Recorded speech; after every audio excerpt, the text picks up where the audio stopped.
Good afternoon or good evening, depending on where you might be. My name is Kevin Michael Grace, and this is the Kevin Michael Grace Show. You ever seen the movie Mutiny on the Bounty or read any of the innumerable books about the Bounty, which was a British ship sent to collect breadfruit in the 18th century? I don't know, the third greatest story ever told, I would say. After the greatest story ever told, Cortez's conquest of Mexico.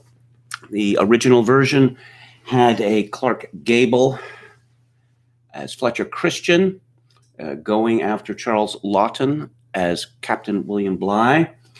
The second version from 1962, which was a box office bomb, had a mumbling Marlon Brando going after Captain Trevor Howard. And the latest version, which is the best, in my opinion, certainly the most historically accurate, had Mel Gibson as Fletcher Christian. Gibson is typically overwrought in his acting roles, but that is perfect for the real-life role of Fletcher Christian versus Anthony Hopkins, who delivers a magnificent performance. President Trump tweeted earlier today, "Tell the Democrat governors that Mutiny on the Bounty was one of my all-time favorite movies. A good old-fashioned mutiny every now and then is an exciting and invigorating thing to watch, especially when the mutineers need so much from the captain.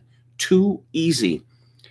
Now, it's difficult to discern here which side Trump sees himself on, whether he sees himself as Fletcher Christian or as William Bligh. And I will remind listeners that William Bligh was the real hero of that mutiny.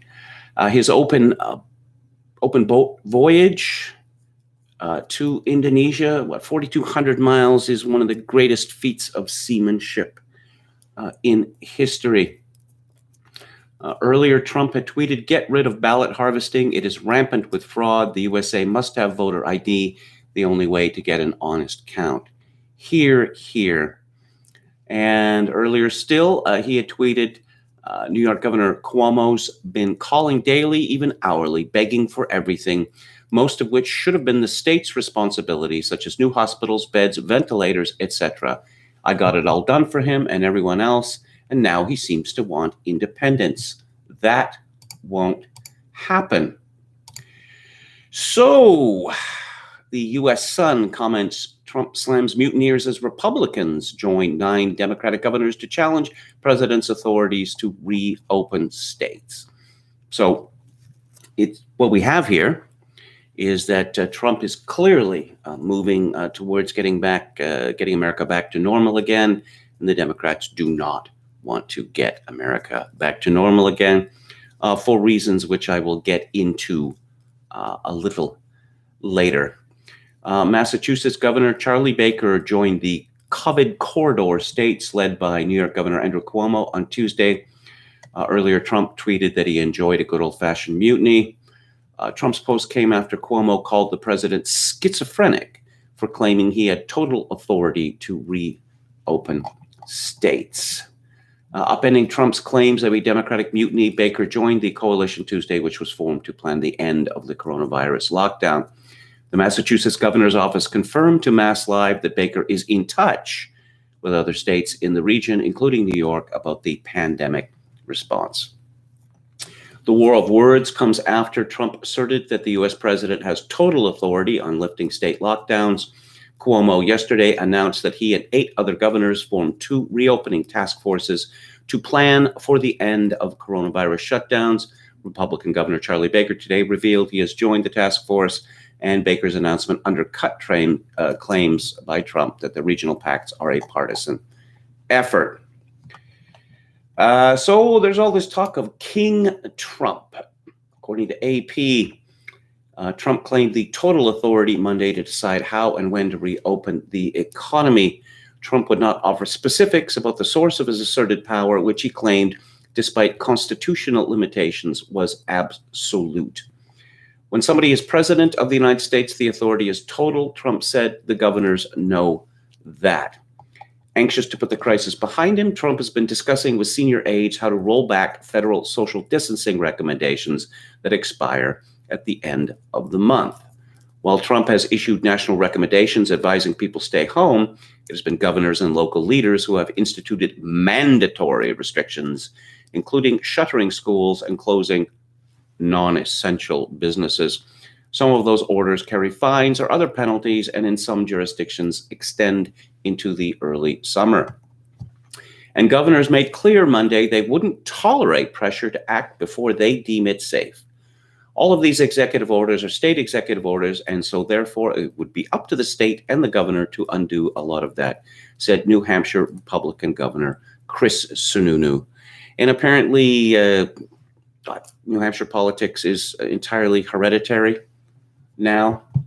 Sununus have been running the place for how many decades?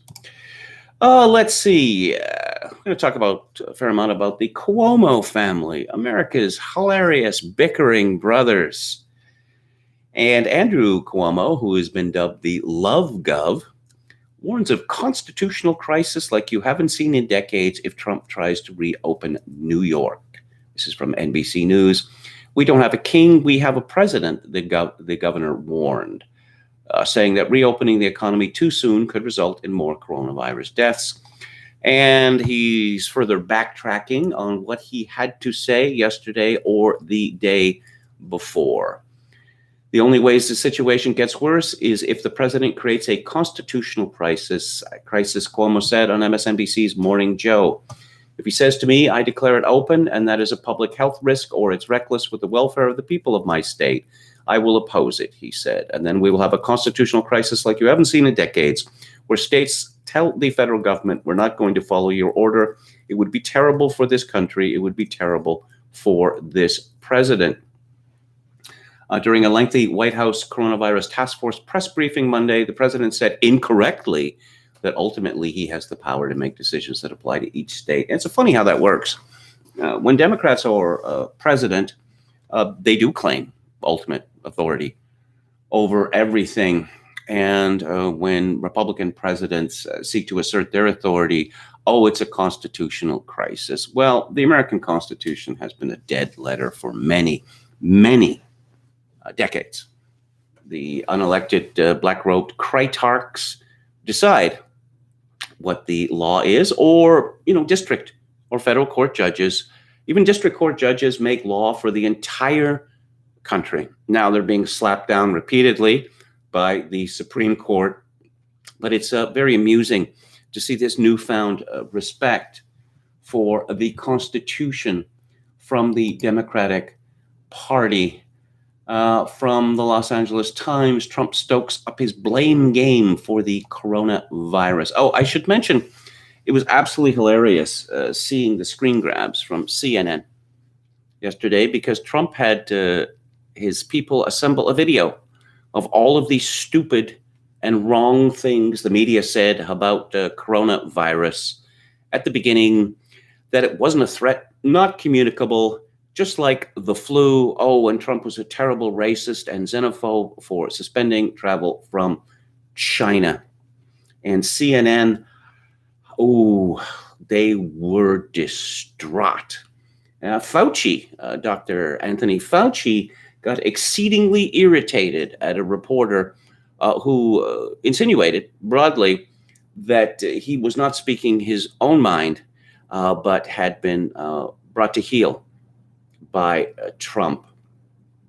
After a weekend fuming and tweeting about what he saw as negative news coverage, Trump staged one of the strangest yet of his near-nightly White House briefings, angrily claiming he had been brutalized by the media and playing a White House-produced campaign-style reel of selectively edited video clips of officials effusively praising his efforts.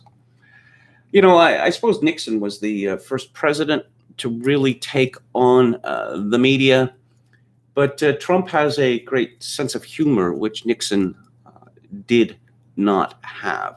You see, what's so strange about this is that Trump is fighting back against the media, and he is winning. Public support for the media has absolutely cratered. You're so disgraceful, Trump told a CBS News reporter who questioned him about his early actions. You know you're a fake. You know that. Trump peppered his comments with inaccurate claims, insisting that nobody had asked for ventilators, although numerous governors had repeatedly requested them in the month since he declared a national emergency. Everything we did was right, Trump said. Governors should have had ventilators. They chose not to have them. We chose to get them ventilators. They got the ventilators. So, let's have more about Il Duce. Dr. Anthony Fauci. I'm reminded that back during the AIDS crisis, which was mostly weapons-grade polonium, that Dr. Fauci, of course, as I've mentioned several times here, insisted this was everyone's disease, when, of course, it was not. But just as Fauci is being attacked now as the lapdog of Trump, back in the 80s, Larry Kramer, who founded ACT UP and the Gay Men's Health Crisis, attacked Fauci as Ronald Reagan's lapdog. Larry Kramer is an evil man. So I'm assuming he's still alive.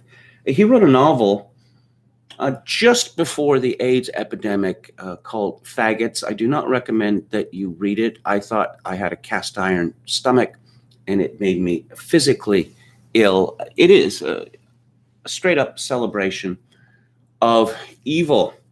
But this is how, I suppose this is how the gay community won the battle over AIDS, which should have been a disaster for them, because they kept insisting that, this disease had fallen from the sky, nothing to do with our behavior.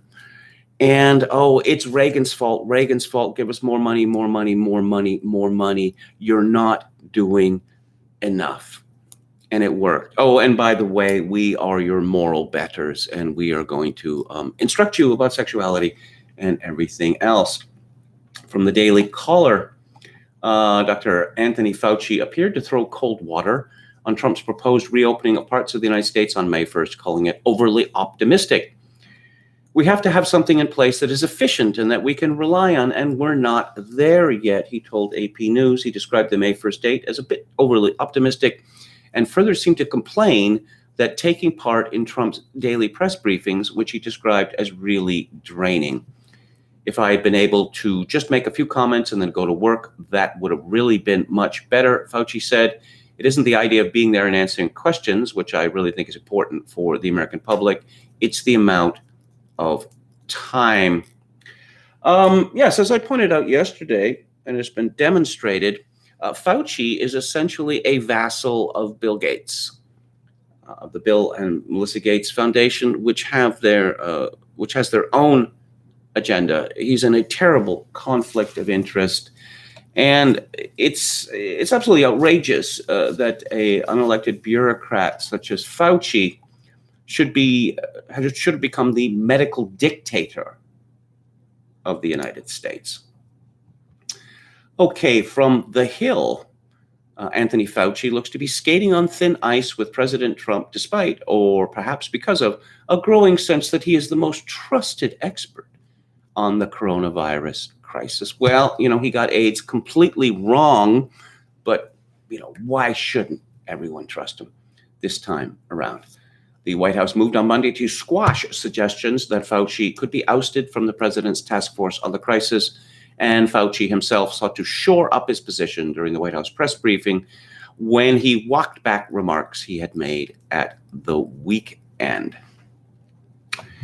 So is that enough Fauci news, or do we have even more? Okay, also from the Daily Caller, President Donald Trump was asked about his weekend retweet of a post that included the hashtag #FireFauci during the press briefing Monday, to which he replied, "I don't know. I like him," Trump said. "Fauci, today I walk in, I hear I'm going to fire him. I'm not firing him. I think he's a wonderful guy." Well, multiple reporters then asked why he retweeted the post that said "Fire Fauci." "I retweeted somebody. I don't know. They said fire. It doesn't matter," Trump replied. You see, politics has been taken over by, what do they call it? Narrative control, something like that. The idea that you must have a thoroughly thought out response to every single thing that happens in the country, and you don't want to be caught napping. Trump, why did you retweet this? I don't know. I retweeted something. And this is just so refreshing. I mean, if you really want to get an idea of how the old politics worked before Trump, you can watch Armando Iannucci's shows, The Thick of It, which is about Britain, or Veep, which is about the United States. I've been rewatching seasons 3 and 4 of Veep.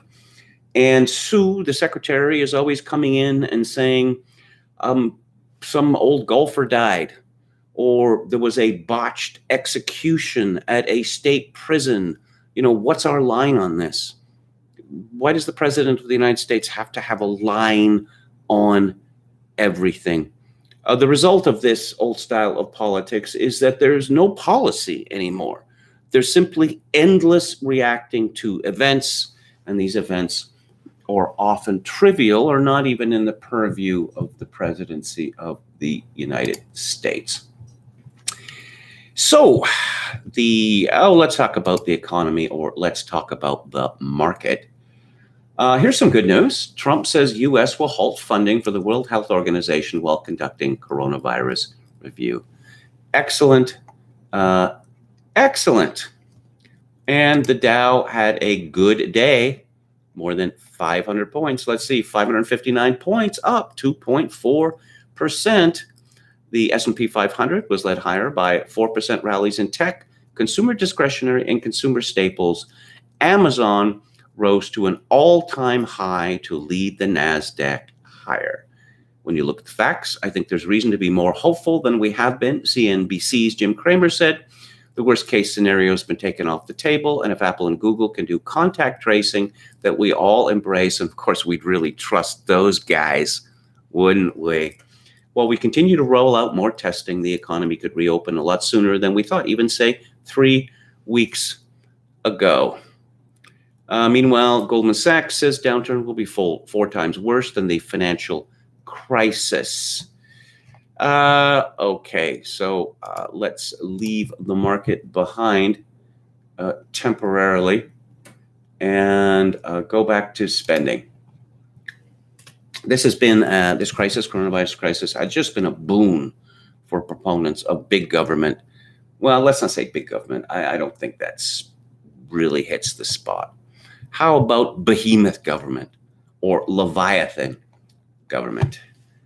This is from Fox. President Trump, with support of Congress, is poised to preside over an unprecedented explosion of government spending that already is set to shatter deficit records and could grow further if plans for more coronavirus relief bills nearing a potential total price tag of $5 trillion become reality. Even accounting for inflation, no modern administration has seen such levels of spending, covering everything from FDR's New Deal to recession-era rescues in the early part of the Obama administration. The national debt itself already tops $24 trillion as it stands. The 2020 deficit, the annual budget shortfall, is poised to break the record for a single-year deficit previously set under former President Obama, as the U.S. government deals with the fallout from the coronavirus pandemic, passing historically expensive economic stimulus bills in an effort to soften the blow of mandatory shutdowns for businesses and public life in general. Following the passage of the $2.8 trillion CARES Act late last month, Goldman Sachs has forecast that the federal deficit will reach $3.6 trillion for 2020. This is more than double the $1.4 trillion budget deficit the U.S. racked up in 2009, the highest one-year federal deficit in terms of gross dollars in U.S. history. Part of this was unavoidable for the president. Revenues will decline as the economy has tanked, and the $2.4 trillion worth of coronavirus spending Trump has signed into law was widely seen as a necessary part of the federal government's response. Now, what we saw in the tremendous expansion of the money supply and credit after the 2007 to 2008 near collapse of the world economy, well, was a hidden inflation. Official inflation still remains very low, and there's a political reason for that, because if the real rate of inflation, which you can find from John Williams' shadow stats, if this was known, then we would see that the GDP is not, in fact, growing at all. Things like medical care, real estate, college tuition are not included. And with all of this new money flowing through the economy, I think that it would be wise that Trump take strong action on busting up the hospital cartels and doing something to end the borrowing crisis for college tuition, because the colleges are going to be charging more money and the hospitals are going to attempt to get away with charging even more money. And of course, you have all this new money and there's a finite amount of real estate, so one can expect housing prices to rise. Obama. President Obama has finally endorsed Joe Biden. He said that he publicly endorsed Joe Biden's White House bid on Tuesday after waiting to see who would emerge from a crowded field of candidates. This is from Market Watch. I believe Joe has all the qualities we need in a president right now, Obama said in a video posted on Twitter. Right now, we need Americans of goodwill to unite in a great awakening against a politics that too often has been characterized by corruption, carelessness, self-dealing, disinformation, ignorance, and just plain meanness. Well, he just described his own administration. The 77-year-old Biden has all but sewed up the nomination. Is there any mention in this story of Biden's obvious senility? It doesn't seem so. Here's the money graph, which has been buried near the end of the story. Political analysts say Trump could be favored if the pandemic recedes and the economy starts to recover before the elections, but persistent difficulties in getting the economy restarted could favor Biden. So the Democrats want more misery. They want America locked down, well, at least until November. That's what they want.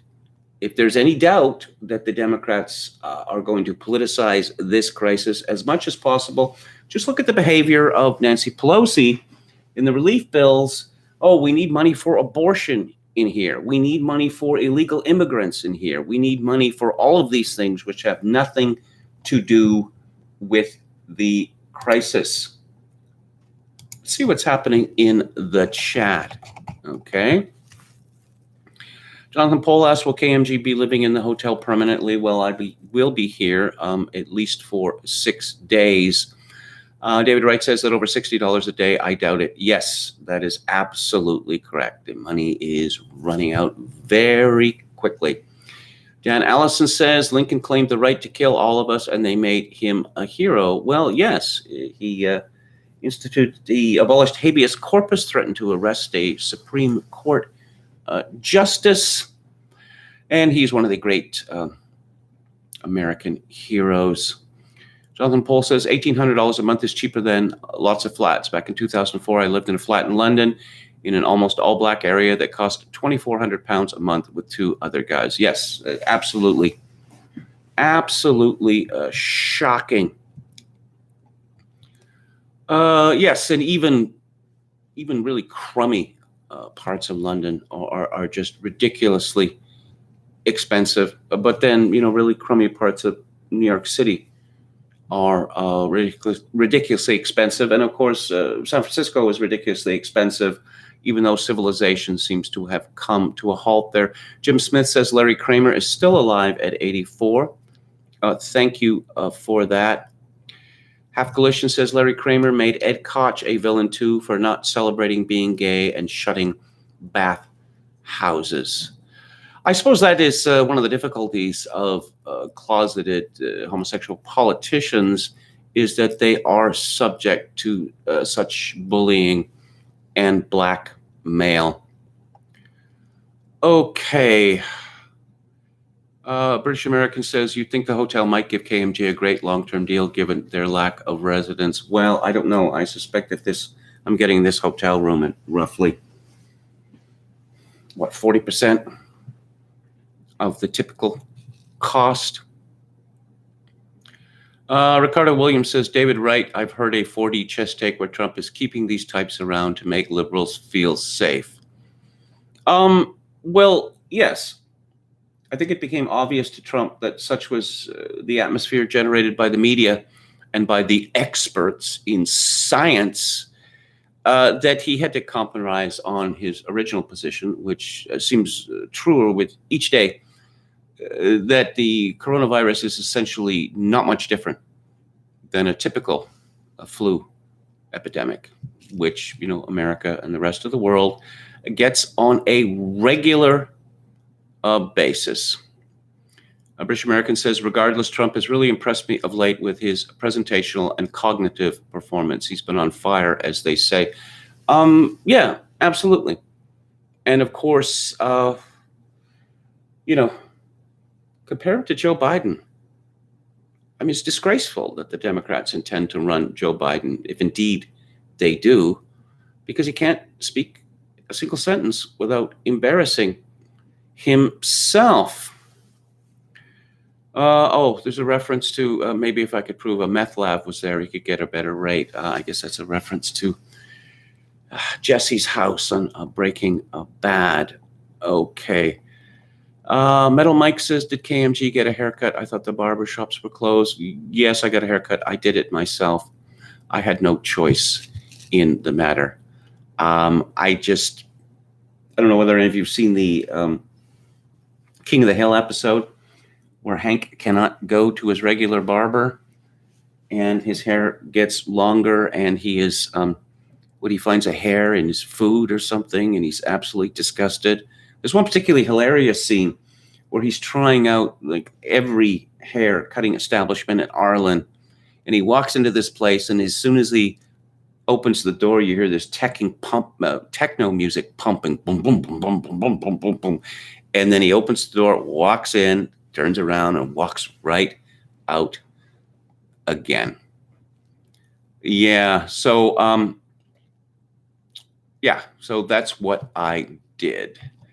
Ricardo Williams says, I haven't got my stimulus check yet, though I just got confirmation that I secured $300K from my boss through the PPP program. Okay.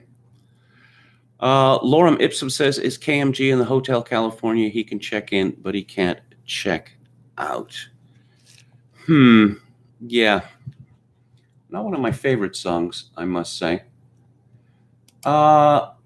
Oh, yes, more Joe Biden news and more fake news. In a fascinating interview, Dean Baquet, who is the executive editor of the New York Times, reveals the Times made that controversial edit in the Tara Reade story at the behest of the Biden campaign. There was a story about a woman called Tara Reade who made an accusation that Biden had, sexually harassed her some years ago, quite a few years ago.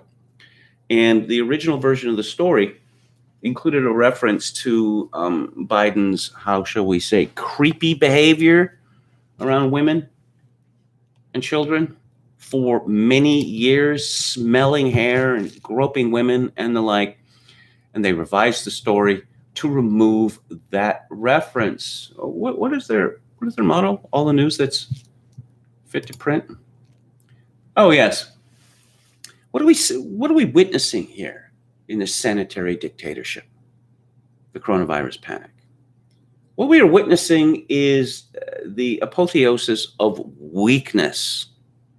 Everyone wants to be a victim, and now everyone can be a victim.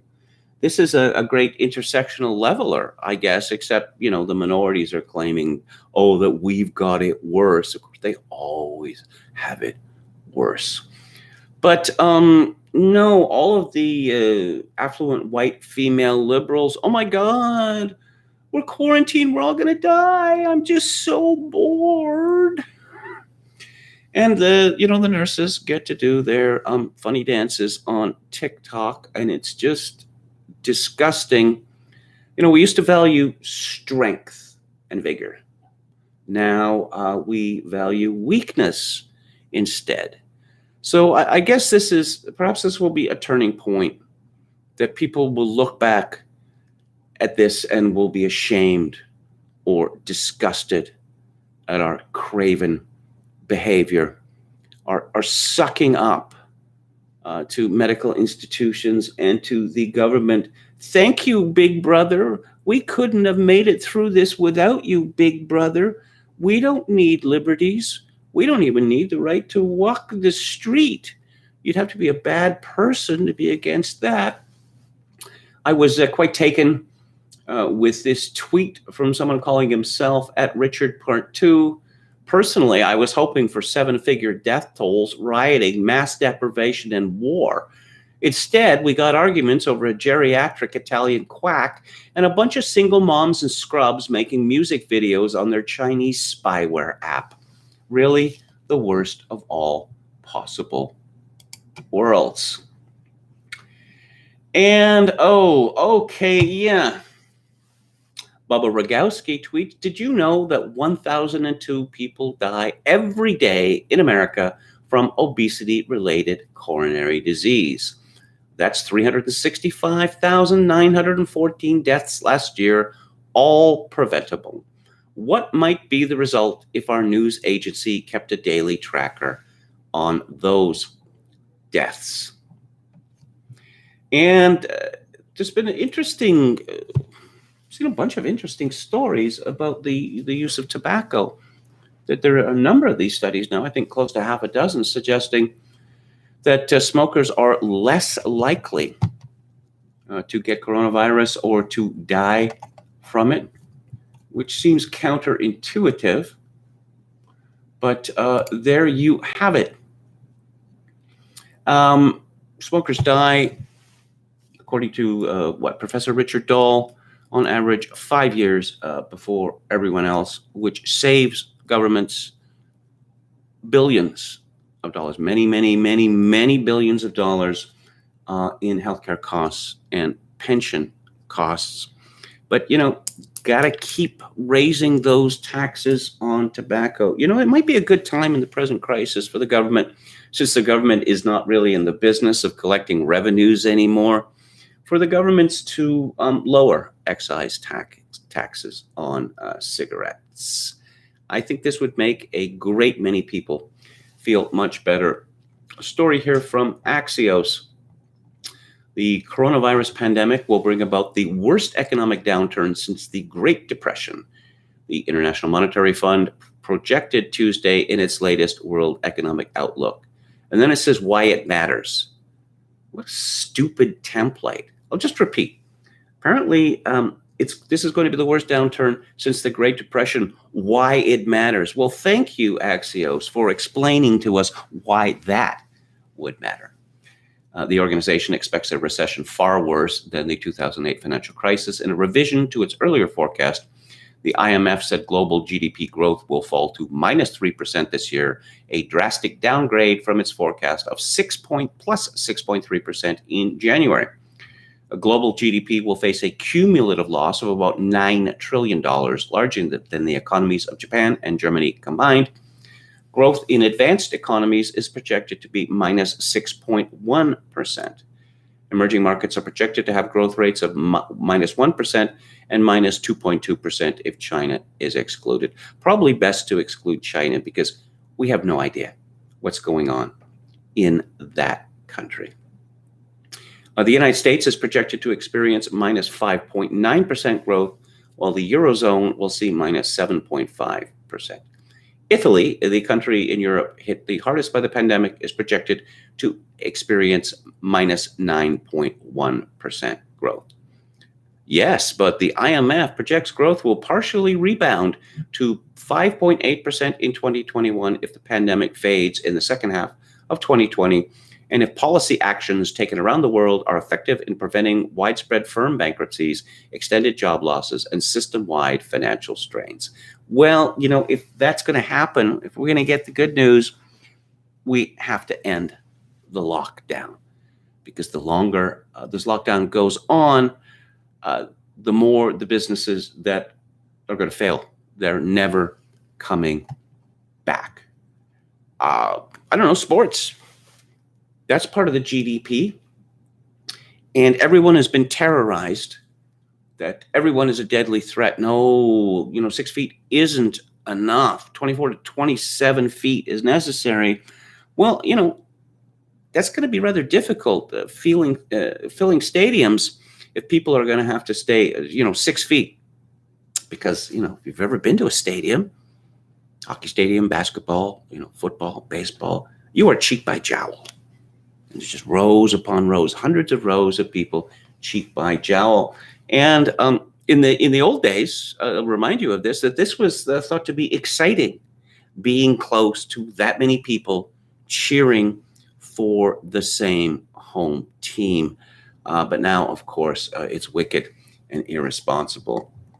And having been told that everyone on Earth presents a potentially deadly threat to us, are people going to, turn on a dime and say, oh yeah, let's go back to the stadia and enjoy ourselves, the way that we did previously, especially since the experts warn that perhaps the coronavirus is going to come roaring back in the fall, just in time for the World Series. I was going outside last night for a cigarette, 9 o'clock, something like that. And the front door was locked again. It's not the front door, it's the back door, because the front door of the hotel is permanently locked now. Everyone has to go around to the back. As I said last week, presumably the idea is that the Chuds, or the living dead, they can't read, so they wouldn't know, to invade the hotel from the back. So anyway, the desk clerk has to unlock the door for me, which I find, a little humiliating. But in any event, I was following him out, and he turned around and he snapped at me. Keep your distance. Oh, dear. Of course, when people check into the hotel, they have to go up to the desk, and they have to, pass you things like the reader for your debit card to pay for your bill and all that sort of thing. There's no social distancing at the desk. Okay, that's the point that I'm trying to make. If we were to truly enforce these social distancing rules, then all interaction between people would end, and there would be no economy whatsoever. Yes, as I was mentioning earlier, this is from Nihal Kutlu. Consistent observations are emphasized by the low prevalence of current smoking among COVID-19 patients in China, the USA, Germany, and France. And these might even raise the hypothesis that nicotine may have beneficial effects on COVID-19. Well, is there anything that nicotine can't do? It improves your concentration, staves off Alzheimer's, makes you look cool, too. It's true. Oh, yes, some news from Britain where, Big Brother has really been adopted. This is just absolutely revolting. This is from Bedfordshire Police. Stay home, save lives. Thank you, Elliot 4 and Harris 3, for leaving this message outside Luton Police Station while you were out on your daily exercise. Their mum, Barry? So the boys were desperate to say thank you to police and other key workers still working at the moment. I'm sorry, a 3-year-old or a 4-year-old has no idea what a key worker is. Just this obvious agitprop from the authorities in an attempt to justify totalitarianism, an actual police state. And the kids love the police state, I guess because their parents tell them to do so. This is from the Central Community Team, community police officers and PCSOs tweeting from Dunstable, Leighton Buzzard, Houghton Regis, and Barton Leclay. There's a picture of 2 cops, one of whom is clearly male and one of whom is clearly female because of the silly hats that they wear. And it's of their shadows, and their shadows are greatly elongated. And this is the message. If you think that by going for a picnic in a rural location, no one will find you, don't be surprised if an officer appears from the shadows. We are covering the whole country. Urban and rural, stay home, save lives. And my response was, nice photography. You've turned yourself into ghouls. I bet you're right chuffed about that, you tossers.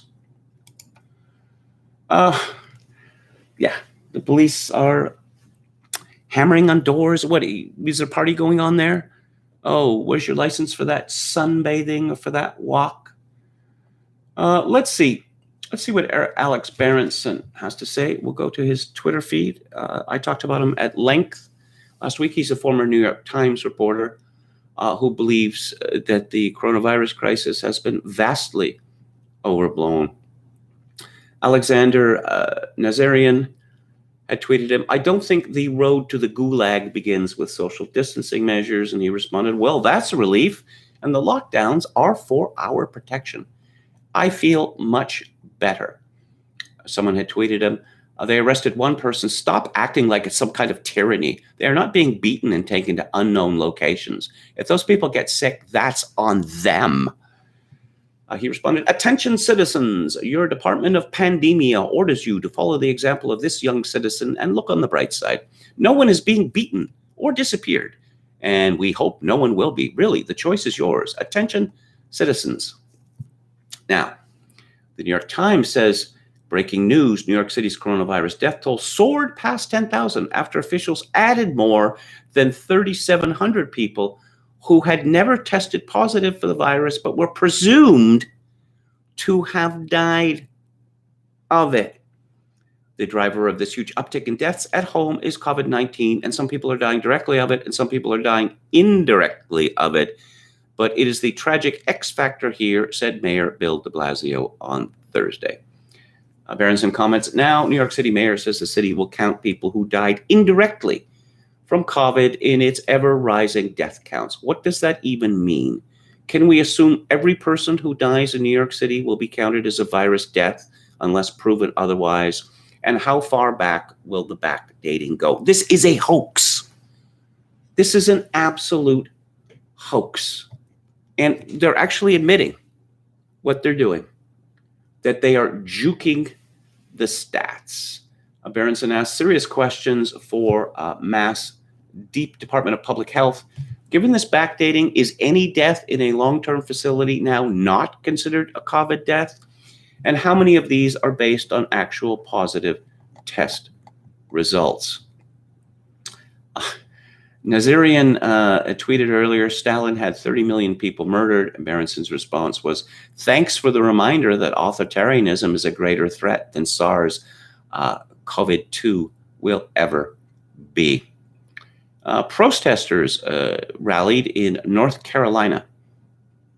At least one is arrested for failing to disperse. The Raleigh Police Department tweeted the reopened North Carolina protest that occurred in downtown Raleigh today has been cleared. We explained to the protesters that at this time they are not allowed to protest. It is a non-essential activity and violates the governor's executive order. Who was talking about the Constitution earlier? The sacred Constitution? And it doesn't include a right to free assembly. Berenson says, I wanted to believe that this was a joke or a hoax. Raleigh police calling a protest a non-essential activity and arresting someone for speaking out against the state's lockdown. But it is as real as Stalin. Where is the ACLU or the Brennan Center or Open Society or any of the other liberal groups that say they care about authoritarianism and police overreach? What has to happen before they wake up? Let's see, some economists now see unemployment surging to 20% as soon as this month, reports David Joachim. Berenson comments, flatten that curve. Berenson says, reminder, nothing like this has ever happened this quickly in U.S. history. We have no idea what the consequences will be. Joe Weisenthal had asked him, where can one find your broad thesis or anyone's best explanation of it on the irrelevancy or ineffectiveness of lockdowns? He says, short version, spread is most efficient intrafamilially or comically, even the World Health Organization agrees. So lockdowns may worsen the short-term surges they're meant to stop. Lockdowns drive panic, short-term healthcare use, thus hospital transmission, aka people coughing on each other in emergency rooms. Kudos to Hendrik Streeck, a top German virologist who is desperately, if politely, trying to explain the uselessness of lockdowns. He said most cases originated from people being close together for a significant period of time. It is important to obtain this data to make sure that the decisions are made on the basis of facts rather than assumptions. Well, no, I mean, we just went ahead based on the assurances of experts that mitigation, so-called social distancing, was going to work. And as I've pointed out, and as Christopher Ara explained at great length, there are so many exceptions to this social distancing regime that there is effectively no social distancing. Speaking of the irrelevancy of lockdowns, remember Sweden? From Saturday to Monday, it reported a total of 49 COVID deaths, 16 a day, the lowest in weeks. But wait, Team Apocalypse said, it was a holiday. Tuesday will be different.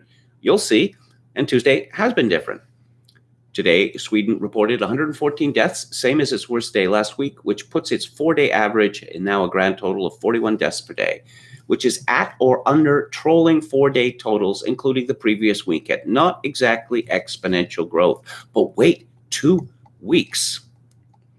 Whatever you think about ending the lockdowns, Rand Paul is right. Government overreach got us in this mess. Let's get it out the right, constitutionally right way. Oh, yes, and he talks about the IMF study and comments some actual and very ugly facts slipped onto the top of the New York Times. Let's see, like 3%?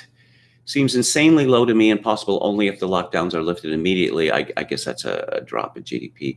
Look at oil demand, rail traffic, and other hard indicators, and frankly, service industries will be even more affected than commodities, which are more essential. This is a colossal failure with terrible consequences. The hard question is why and what to do next. But pretending that the answer is the lockdowns worked when the model explicitly accounted for lockdowns is simply an insult to every New York Times reader and everyone else. With tens of millions of Americans unemployed, with hospitals closing and children denied education and neighbors turning on neighbors over the near mythical risk of outdoor coronavirus transmission, here is what the nation's leading reporters are worried about. And it's Trump. Preening and playing semantic games and gotcha with the president, who, yes, plays right back. Do they have any idea what's really happening? Are they totally out of touch? The Michigan anti-lockdown Facebook group gained another 45,000 plus followers yesterday and is now close to 310,000, 4% of the state's adult population. Wonder how many will show up for the protest. Tim Mack reports that Quest Diagnostics is furloughing employees, cutting pay, dismissing temporary workers, freezing hiring, and cutting overtime. Despite performing 40% of U.S. COVID-19 tests, social distancing is destroying Quest's bread and butter, the other typical tests that Americans normally get. Berenson comments, this is incredible. If Quest DX is furloughing people, no job is safe except those of tenured academic public health experts. Their leadership and knowledge are essential. So let's go back to the chat, see if we've got anything there. Oh, what are we're talking about Scorsese's film, Taxi Driver. Jim Smith says, nicotine here. I thought that marijuana was the wonder drug that works wonders. No, that is aspirin. But nicotine does have its uses. No question about it. Relaxes a lot of people. Used to be a cheap comfort for poor people. And then it was decided, no, that poor people can't have cheap comforts because, that would bring about a certain kind of equality, Visionary Companion says, is it even possible that Biden is going to be president? I know it seems fantastic, doesn't it? But many fantastic things have happened this year. Bernard British American says, as Pascal would say, they are incapable of sitting quietly in a room. Well, I mean, the quest for diversion, for divertissement, well, it has to be greater now than it's ever been. Is it not? What's happening now? What's happening now? What's happening now? Is there something more interesting going on than what I'm doing right now? I need to know. Michael Mabus says this is the darkest timeline. Well, yeah, I guess that is a reference to Community, my favorite TV show. Yeah, it is the darkest timeline. He adds, on NPR, chattering class people are sharing what they had for supper, and it's always something droll like vodka and crackers or dried apricots, pre-cooked rice, and craft beer. What are the stats on the number of people who die from having no shame? Michael Mabus says, well, yeah, no. Shame, what's that? William Hicks says, for $5 trillion, could the researchers and scientists maybe find cures for cancer and heart disease? Well, I suspect that more than $5 trillion has been spent in the last 50 years in an attempt to find the cure for cancer, and doctors do not even know how cancer starts. They don't even know that. Sam Jameson says, I miss sports ball. I cut down my sports ball consumption to pretty much Major League Baseball, the 4 majors in golf, but I do miss baseball. I miss the Blue Jays. Lecomte de Borès says they don't care. If politicians would care about your health, they would make smoking illegal, but no, they made cigarettes and cigars more expensive. It's like sick is not enough for you. Well, I suppose if the politicians were really concerned about public health and about long-term public health costs, homosexuality would be banned again. But that doesn't seem to be on the cards. Let's see. Walrus Libertarian, people are ridiculous. Yeah, I suppose that's true. I'm just worried now that there's so much malice in the world. Sam Jameson says, blessed art the couch potatoes, for theirs is the quarantine of heaven.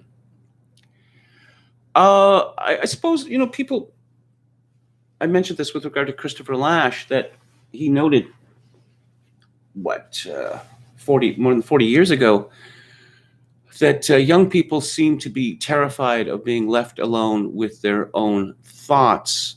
And that's one of the problems with the quarantine. I suppose you could just keep watching, Netflix or Amazon Prime over and over again. Okay. Anyone eat Count Chocula? Who are we to judge? That's from David Wright. Michael Mabus, New Yorker died from a combination of COVID-19 and a gunshot to the head. Why it matters. Okay. Eternal Fisherman says Stalin was kind of right for being paranoid. No, I don't think so. He had, I'll refer to the magisterial biography by Kotkin, where, of course, Hitler, very, very, very, very bad man. Hitler did not make a point of torturing and killing his most zealous supporters, and Stalin did this again and again and again. He killed hundreds of thousands of such people. It really is inexplicable. Jonathan Paul says ACLU stopped caring about free speech in 2016. Now it only defends criminals and illegal aliens. Visionary Companion, don't kick over the TV set. Yes, that's a Travis Bickle reference. Chogo King 666 says, just had a porterhouse smothered in grilled vegetables and steak fries. Sounds absolutely delicious. I suppose that would be my favorite meal, which would be steak and homemade French fries washed down with a beer. That would be my favorite meal. I always thought it odd, that when prisoners on death row in the United States are given a final meal, I mean, they're often very elaborate and large, but no, can't give them a beer. Why not? Why can't they have a beer? How is that going to harm anyone? Alex Large says young people aren't afraid of being left alone with their thoughts. Really? Really? Jogan King 666 says I prescribe more solitary staring at screens. Boomers are afraid of being left alone with their thoughts, KMG. No, if I had to stick up to my generation, I would say to this extent. When we were raised, we were left alone for long periods of time. There was no such thing as helicopter parenting. You'd often find young people staring at the ceiling in their room, just playing in the neighborhood, making up games, knocking on people's door. Does Jimmy want to come out to play? Going into the woods, and with no adults hanging around, just walking around the neighborhood, but now we must be productively engaged at all times. Is this activity efficient? Has it been approved by the relevant authorities? Jules Roy says fries are actually Belgian, just saying. Well, I'm reminded of a rather good joke in Vladimir Nabokov's Lolita. He makes reference to a burger chain called the Frigid Queen, and he responds, Humbert Humbert responds disgustedly, and they call these fries French. No, homemade French fries are absolutely delicious, and it's difficult to screw up, But there's a fellow who was celebrated in a George Gilder book, the one after his big bestseller.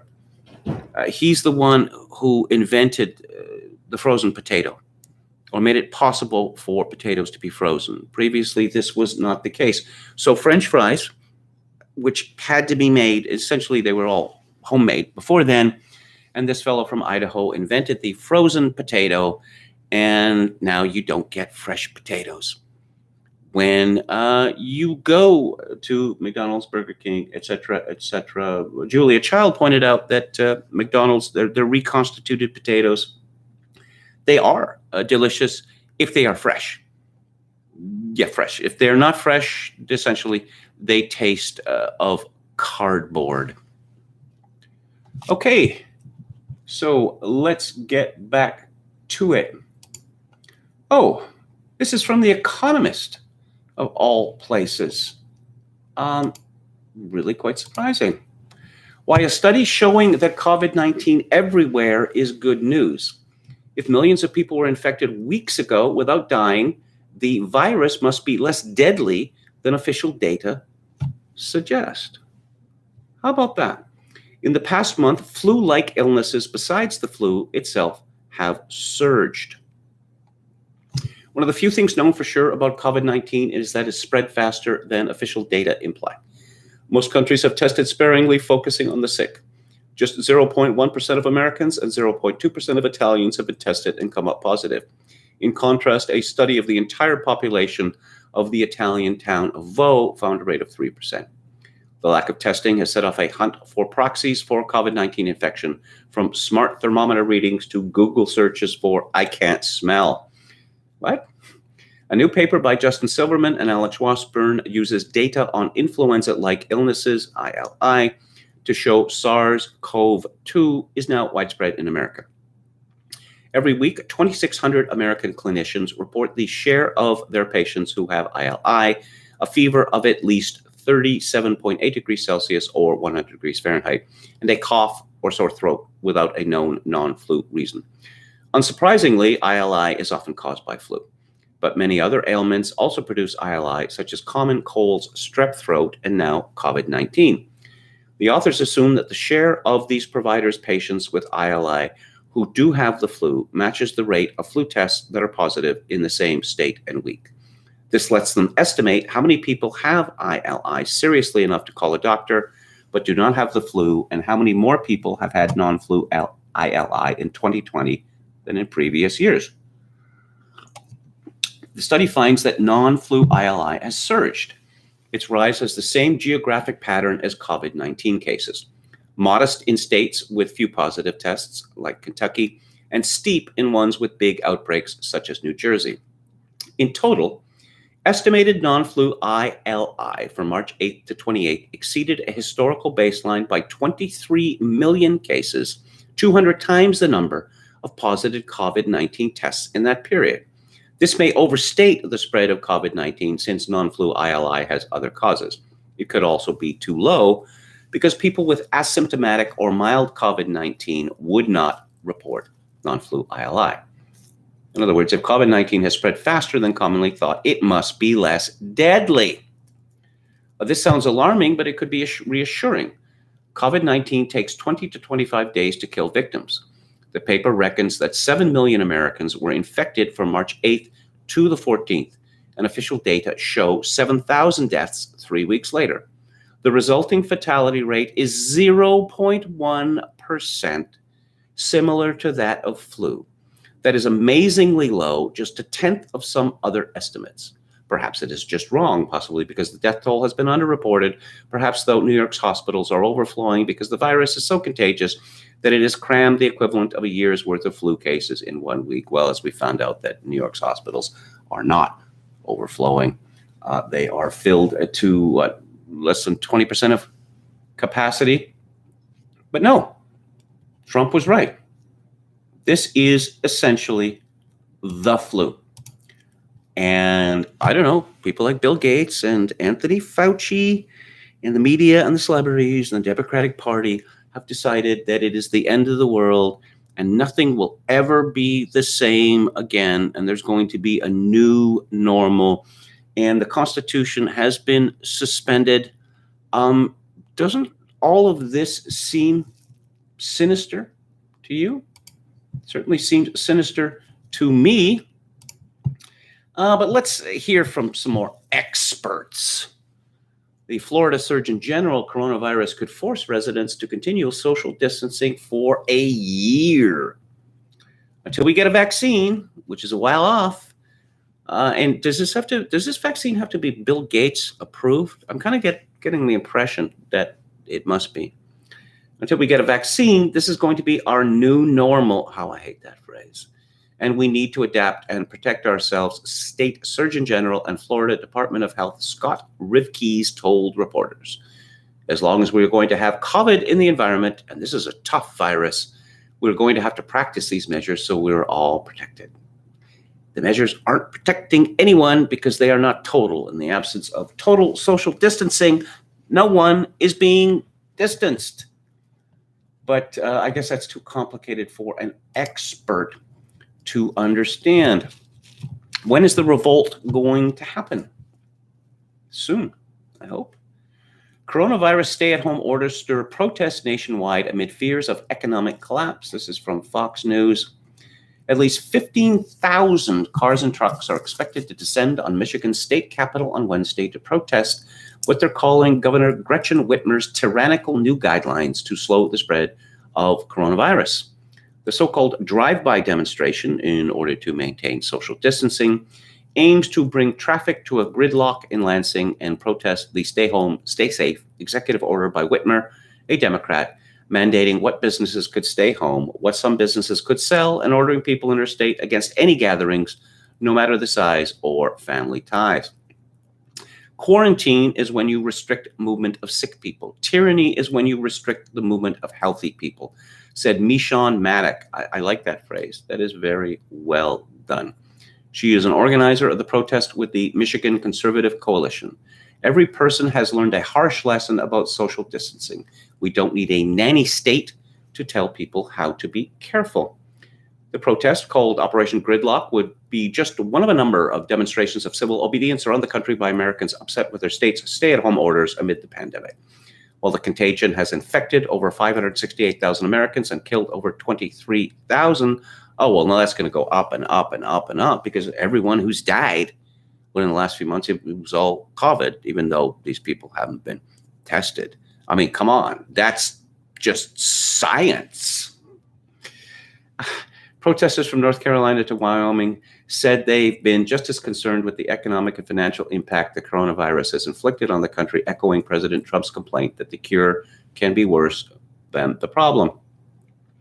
And they quoted Alex Berenson, who we were speaking of earlier. As someone wrote me, people in Michigan know when you lose jobs, they don't come back. As for unemployment, some 16.8 million Americans have lost their jobs in the last 3 weeks, meaning 1 in 10 working Americans was out of a job. And of course, that doesn't include the over 90 million Americans who stopped looking for work quite some time ago. The figures collectively constituted the largest and fastest string of job losses in records dating to 1948. By contrast, during the Great Recession, it took 44 weeks, roughly 10 months, for unemployment claims to go as high as they have now in less than a month. Last Thursday, dozens of protesters carrying placards and wearing Guy Fawkes masks ignored, oh dear, Ohio's social distancing guidelines to demonstrate on steps of the state Capitol building in Columbus against Governor Mike DeWine, a Republican, and his administration's handling of the outbreak. Demonstrators held signs reading "Open Ohio, quarantine worse than virus, social distancing or social conditioning, we do not consent." DeWine acknowledged, that's decent of him, that Ohioans had a right to voice their feelings. He also pleaded with his constituents to hang in there. All the evidence that we have indicates that if we don't hang in there, if we don't continue to do what we're doing, it's going to cost a lot of lives. There is no such evidence. There is only bogus models from people like Imperial College who have been repeatedly wrong for decades. In Wyoming, about 20 gathered last week in a park in Casper to protest the government-mandated measures to slow the spread of the coronavirus, while a Facebook group called Reopen North Carolina has brought in over 21,000 members since it launched last Tuesday. It's planning to gather in protest later this week. Again, if Donald Trump is bold and ends the lockdown sooner than later, he will be acclaimed as a hero. Well, as more than a hero, as a savior. But what does Governor Gretchen Whitmer, the woman with the strangely frozen face, have to say? We are living in a difficult time, and the unknown is scary. But I do know that we must remain steady. We can't allow fear or panic to guide us. Do you understand what the word irony means, Governor Whitmer? The lives of Michiganders are at stake. We must stay the course to save lives. Stay steady. We're going to get through this together. Oh, we're all in it together. When we've been told that every other person on earth constitutes a deadly threat to us. You know, imagine this. Oh, so we're going to need a slogan to justify the police state. How about we're all in this together? Come on, is that really going to fly? Because we're telling them the exact opposite. We're telling them that everyone is just an atom, floating around in a dangerous atom that must be contained. But okay, so we'll go with we're all in this together. And for the time being, seems to have worked. 42 dead in coronavirus outbreak at Virginia nursing home, more expected. This is from Reuters. At least 127 elderly people out of the 163 residents of the Canterbury Rehabilitation and Healthcare Center in Henrico County have tested positive for the new coronavirus in recent weeks, said its medical director. News reports say the latest 2 people died in the last 3 days. Yeah. I suspect there's going to be quite a few criminal investigations of nursing homes in both Canada and the United States. And again, I'm going to suggest that one of the reasons that so many people have died in nursing homes is that the people who are caring for the old people in this facility do not have any natural affinity for them. Okay. Oh, yes. Peter Hitchens pointed this out, that, oh my God, coronavirus, different from anything that's ever happened. Well, the response is different. But this is from The Guardian, the 7th of April, 2016. Number of deaths in England and Wales hits 12-year high. An additional 28,189 people died in 2015 compared to 2014, the largest percentage increase since 1968, according to figures published by the Office for National Statistics. The majority, 24,201, of the excess deaths were people 75 and over, many of whom died from flu or dementia. The flu vaccine issued last winter only provided low protection against the main strain of the virus, then affecting the UK, Public Health England said. The vaccine was estimated to work in just 34% of cases in lab tests, compared with a more typical past effectiveness of 50% due to genetic drift in the flu virus. Yes, presumably one day there's going to be a virus, Bill Gates approved. That doesn't necessarily mean it is going to be all that efficacious. And Hitchens also produced actual data from the Office of National Statistics, excess winter mortality in England and Wales 2014 to 2015 and 2013 to 2014. This happens all the time. An estimated 43,900 excess winter deaths occurred in England and Wales in 2014 to 15, the highest number since 1999-2000, with 27% more people dying in the winter months compared with the non-winter months. Yes, respiratory diseases were the underlying cause of death in more than a third of all excess winter deaths in 2014-2015. So, oh yes, another story from Britain. I should have mentioned this one earlier. Police smash residents' door in to see if there was a party. It seems they are abusing powers and degrading the public. And my comment was, these clowns have no idea how close they are to inciting revolution. PC Plod is now Big Brother. The British police have forfeited the confidence of the people. They have no interest in preventing crime, stopping crime, and precious little interest in actually apprehending criminals, except, of course, if they are guilty of mean tweets, that they dress up in their rainbow colors. They just make a huge fetish of this every year. And wow, so what is it, some sort of gay dictatorship in Britain? Now, of course, the police all over the Western world do that. They shouldn't be allowed to do it, but they do it nonetheless. Oh, I see that Rio, this is from Breitbart, Rio's Christ the Redeemer statue is outfitted with doctor's coat in tribute to healthcare workers. Oh, and a message has been added, obrigado. Yes, of course, the doctors are the new priests. Science is our new God. This is absolutely revolting. Now, I am just close to the legislature here in Victoria, the Inner Harbor region, the tourist district. And there are a number of statues.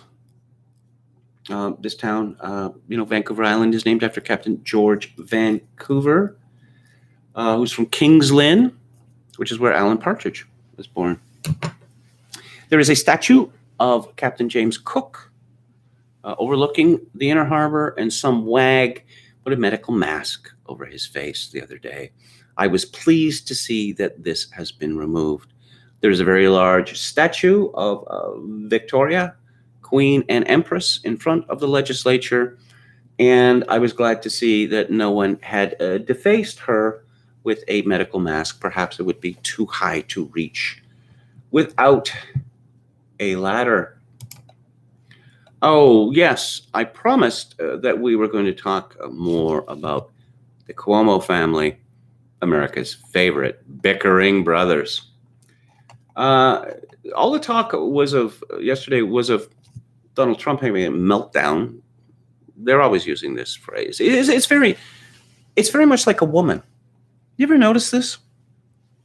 That a woman will often say, "Stop shouting," when you're not shouting. Say when you're talking, just like this. Or if you laugh, "Oh, you're making a public spectacle of yourself." No, I'm not making a public spectacle of myself. But so Chris Cuomo had an actual meltdown. This is from the New York Post. Chris Cuomo's, Fredo, of course. We know him as Fredo. His coronavirus-induced fever may have subsided, but the CNN anchor was red hot on Monday.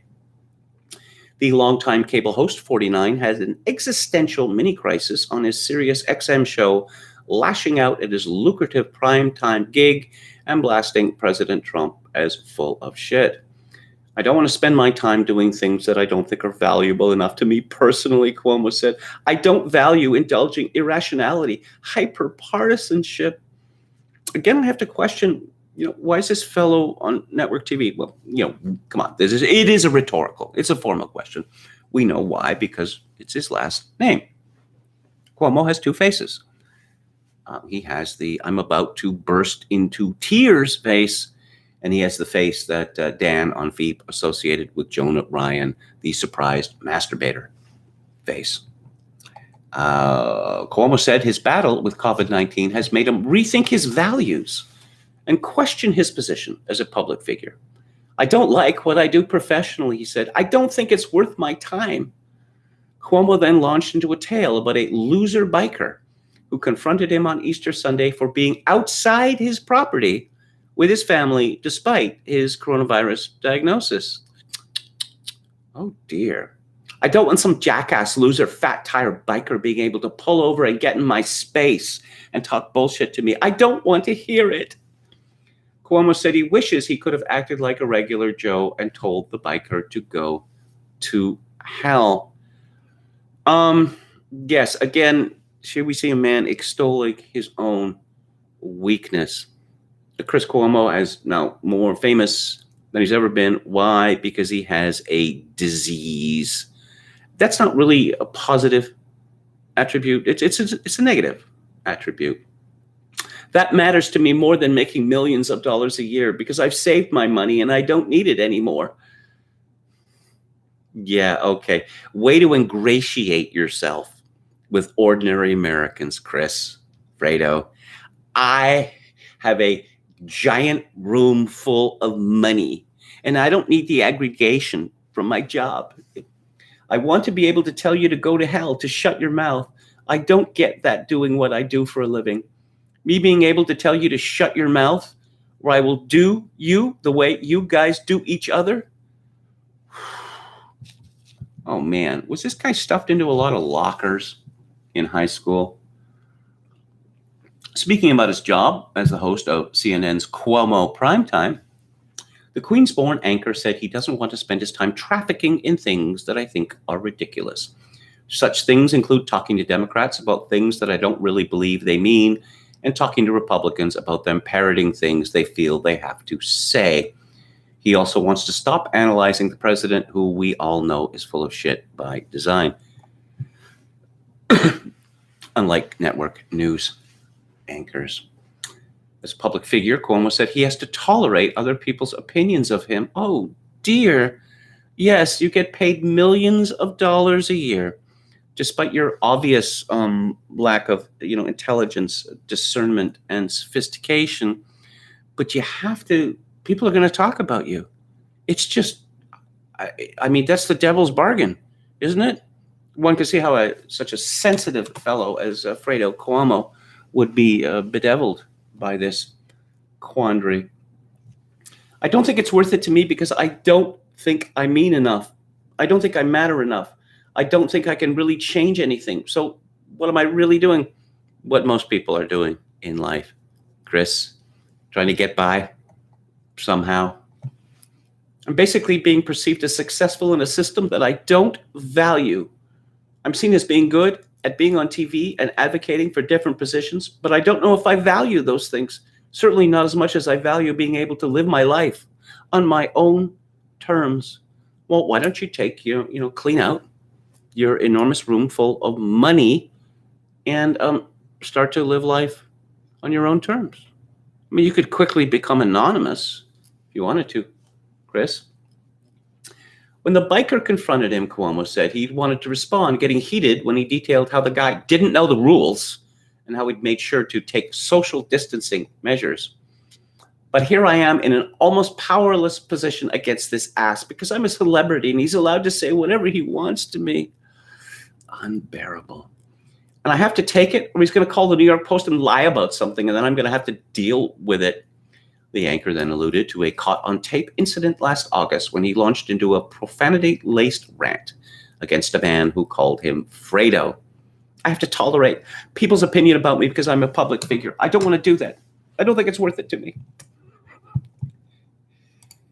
Is Chris Cuomo the most pathetic man in America? Well, there's obviously people, sleeping rough, begging on the streets and the like, who are more pathetic than Chris Cuomo. But I mean, let's raise the standard here. Well-known people, well-known, well-off people. Oh, and guess what? After Chris Cuomo's cri de coeur went viral, he stepped back. And I guess, yeah, they're paying me millions of dollars to be a simp on TV. And I just, insulted everyone that's paying me. I insulted the viewers. I insulted CNN and its management. Yeah, that doesn't look good. The host notes he recently signed a new contract with the network. This is from the Hollywood Reporter. It's not true, Cuomo said on Tuesday. I never said it. I never meant it. Well, you did say it, Chris. I mean, maybe this COVID-19 is affecting your brain. I hear it can do that. I have never been in a better position professionally than I'm in right now, he told viewers. They've been so good. They've been so supportive of me in ways I never could have imagined. I've never had a group of people professionally care about me the way they have shown. I'll never be able to repay them, but I'll try hard to do so. I've never been more grateful. I've never been on a better team. Yeah, I wonder if he got a phone call from the head of CNN demanding a truly groveling apology. Oh, yeah, and if you want to deny that you said this, despite the fact that it's still available over the air, I love where I am. I love the position that I've been given, and I love who I'm doing with. Those are all matters of fact for me. No place has ever been better for me. No place has ever given me the opportunities that Jeff Zucker has. Jeff Zucker is the president of CNN. Still, the primetime host made clear to viewers that he is wrestling with existential questions about the role of television news and what he can bring to the medium, particularly amid the present hostility toward the media. It's frustrating to do this job in an environment where people are not interested and open. It's hard to practice journalism when people are so intent on believing what they want to believe for political advantage. It makes you question, is it worth the effort? Can I make a difference? This sounds like tweets, that wine moms or cool wine aunts send out at 2:00 in the morning. It makes you question, is it worth the effort? Can I make a difference? Can I personally make a difference? Is this the way I'm doing this working? I love where I am. I love what I do. That doesn't mean it isn't frustrating. I don't think it's ever mattered more than it has during that administration. Yeah, journalism is getting your brother, who has a serious job, governor of New York, and getting into a repeated spats over him about your mother. Oh, mom loved me best, says Fredo. And don't feel bad about, her not giving you her recipes because, she didn't give those recipes to very many people. So don't feel bad about it, Andy. This is what constitutes journalism now, apparently. Cuomo criticized both the Post and CBS News for covering his comments yesterday and predicted that news media outlets would not cover his comments on Tuesday. He criticized the Post and CBS News for covering his comments yesterday. He's a public figure. And he went on a rant, truly a rant, criticizing his network and criticizing modern-day journalism in particular. And he doesn't think that that's newsworthy. Maybe he should look at CNN. How much time does CNN spend on talking about celebrities and what they have done and what they have said? Why are you reporting this? I suspect because of the belief that a great many people, CBS audience, great many people, CNN audience, great many people are, interested in that. Nobody will pick up what I'm saying right now because it doesn't fuel anything negative or provocative, so they won't pick it up, which will be making my point. Could he sound anything more like a 9-year-old boy than he does already? What just a sad, sad man. Oh, dear. Oh, dear. Well, don't say that there's no laughs to be had from this ridiculous crisis. Ricky Gervais, I sort of, run hot and cold with him. He's done some good things and he's done some bad things. But the London Daily Star reports that he has said something true and useful. Comedian Ricky Gervais has made it clear that he is not a fan of people who are moaning during the coronavirus lockdown. The 58-year-old star believes that celebrities, including himself, should not be complaining about being placed on lockdown. Ricky went on to say he doesn't want Brits to moan about the current welfare state or medical staff following their astonishing work during the global pandemic. Speaking to The Sun, the former Golden Globes host said these people are doing 14-hour shifts and not complaining, wearing masks and being left with sores after risking their own health and their family's health selflessly. But then I see someone complaining about being in a mansion with a swimming pool, and honestly, I just don't want to hear it. However, he went on to joke that he himself rarely leaves his London home and that there is always too much booze in the house. Star of The Office, Ricky grew up with his dad being a laborer and surrounded by care workers in his family. His savage comments come after Sam Smith filmed themselves. I have to explain, British pop music is absolutely dire and has been absolutely dire for years. Sam Smith is a exceedingly feminized man who is one of Britain's top singing stars, exceedingly feminized despite his beard. And apparently he had liposuction when he was a teenager. Can you imagine? And he has told everyone that he is to be referred to as they, okay? Because he's gender liquid or whatever the kids are saying. Yes, Sam Smith filmed themselves in tears as they isolated at their home worth £12 million. The writings on the wall singer faced backlash following the outpour. Good Morning Britain's Piers Morgan tweeted, "Get a grip, the lot of you. This is a war, not an Instagram story op," after exclaiming that Sam was a celebrity attention-seeking bastard. Okay. So, yes, China. Let's talk about China. Coronavirus has been called the China virus, and apparently we should say that. Well, I think we should, because China owns the coronavirus. Paul Joseph Watson reports the World Health Organization is saying Chinese wet markets should reopen, while China's foreign ministry spokesman, who blamed the U.S. for coronavirus, calls the WHO objective and just. There are no words.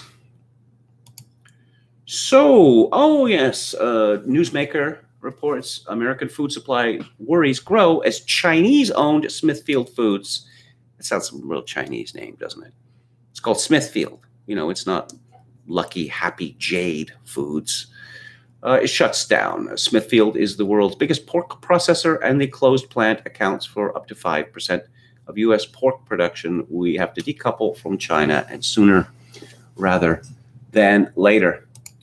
So where did this virus come from? Well, a story from the Washington Post, of all places. State Department cables warned of safety issues at Wuhan lab studying bat coronaviruses. This is from Josh Rogan today. 2 years before the coronavirus pandemic upended the world, U.S. embassy officials visited a Chinese research facility in the city of Wuhan several times and sent 2 official warnings back to Washington about inadequate safety at the lab, which was conducting risky studies on coronaviruses from bats. The cables have fueled discussions inside the U.S. government about whether this or another Wuhan lab was the source of the virus, even though conclusive proof has yet to emerge.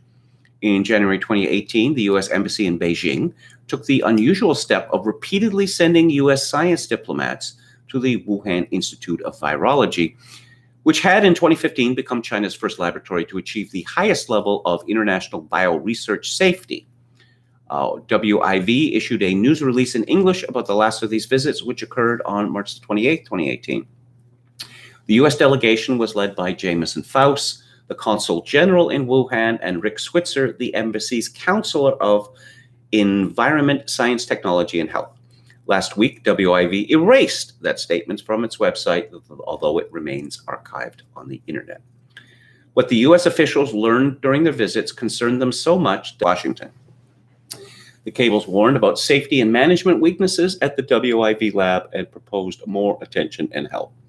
The first cable, which I obtained, also warned that the lab's work on bat coronaviruses and their potential human transmission represented a risk of a new SARS-like pandemic. Well, how about that?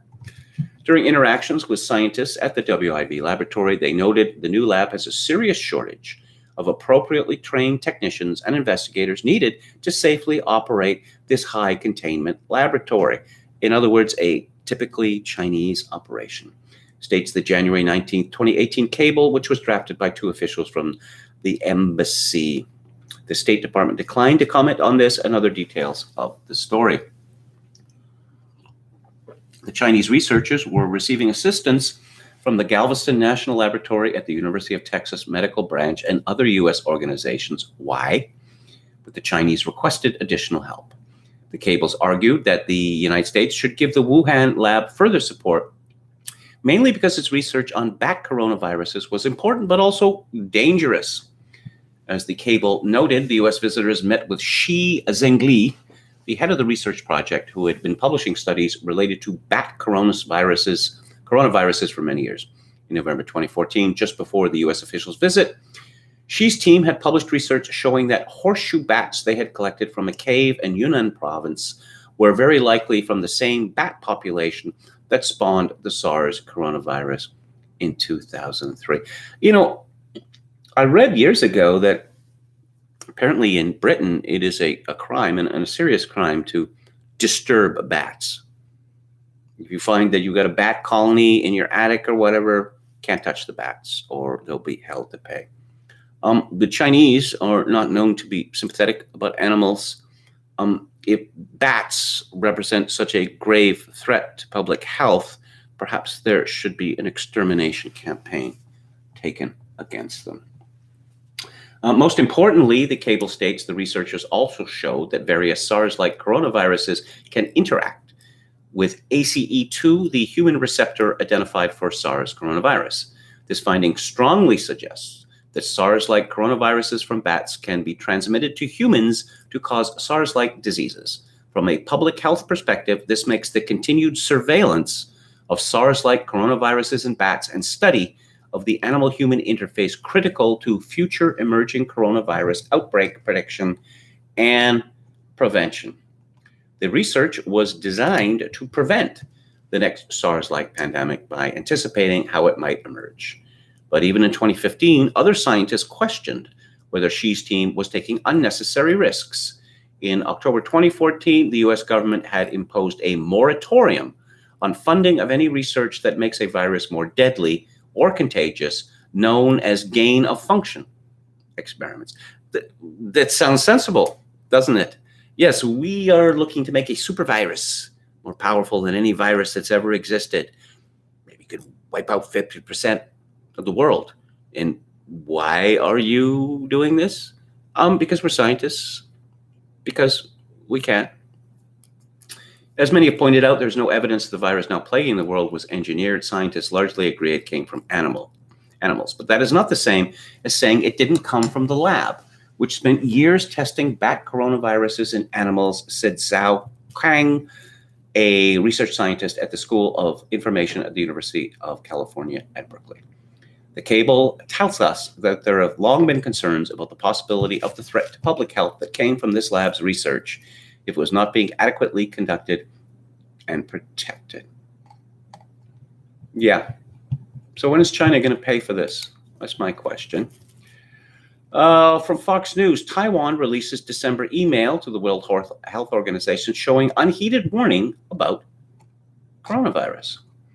The WHO is under fire after Taiwan released the contents of a December email inquiring about the person-to-person spread of COVID-19, which it says was ignored by the organization and further denied to provide adequate information about how to fight the virus.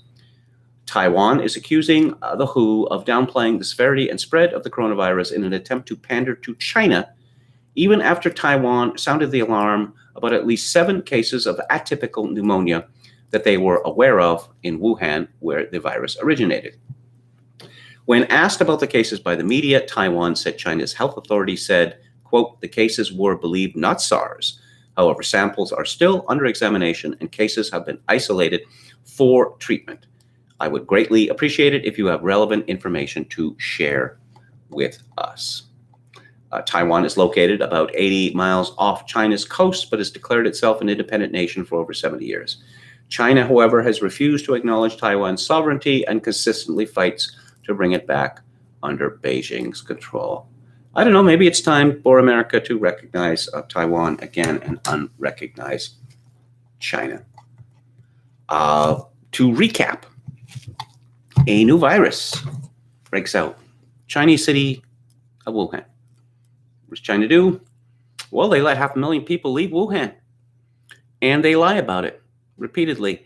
And no, the World Health Organization has to ignore Taiwan because they're rebels.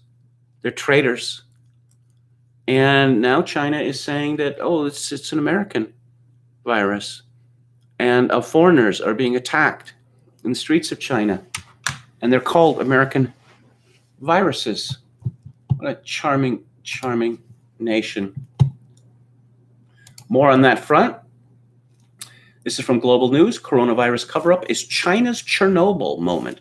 Warn 100 politicians and experts. This is Amanda Connolly.